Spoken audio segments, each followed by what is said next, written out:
going on, dudes and dudettes? I was finally able to watch a newer movie, especially right now towards the Oscars race. Wanted to get some of those movies down before this Sunday when the Oscars are presented. And that one's called One Battle After Another, directed by Paul Thomas Anderson, starring Leonardo DiCaprio. And yeah, obviously always interested in a Leo movie. One of my favorite actors, and Paul Thomas Anderson, I've liked a few of his movies before too, like The Master and some of those other movies I haven't seen yet. But yeah, there's a lot of good ones out there too that are kind of weird. But in this vein, this one's probably more of his like more action drama compared to like Punch Drunk Love. That was kind of like a love story drama with Adam Sandler, one of his first serious movies. But when it came to the synopsis of One Battle After Another, basically it follows Bob Ferguson, played by Leo, a retired paranoid former revolutionary hiding in California with his daughter Willa, who must fight back when his nemesis Colonel Lockjaw, played by Sean Penn, resurfaces to hunt them down.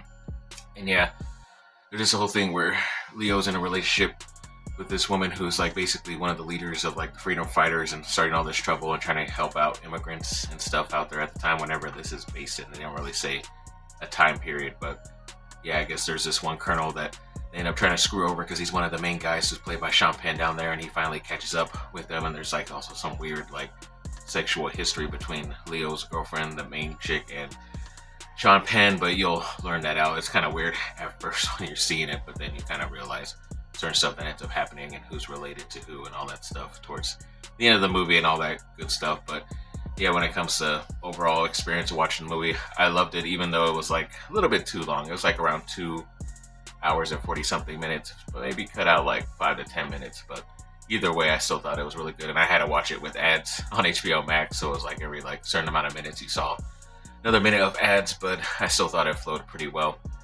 And the only thing I guess I would have a problem with is like the music. I know sometimes some of these like high prolific directors use different music. I know, especially with like certain stuff like using jazz type of music to kind of like keep the mood or keep you from not being bored when it's just like a talking scene. They kind of have that in. I know the studio does that very well, that Apple TV show, but it's like a chaotic type of jazz, so you're just like waiting and watching crazy stuff. But this type of music at times, it was kind of pulled you out because it was a little bit too much and you're kind of distracted from the movie or what's being shown at that time during the movie. But either way, that's pretty much my only criticism. As of right now, I would still maybe give Michael B. Jordan the edge over Leo when it comes to the Best Actor awards. Even when it comes to Best Movie, I still might give Sinners the nod over that, in my opinion. I still haven't seen Marty Supreme, which I hear isn't that good of a movie, but Chalamet's performance is good in there, so hopefully that will be on HBO Max before the Oscars, and if not, then I might have to rent it.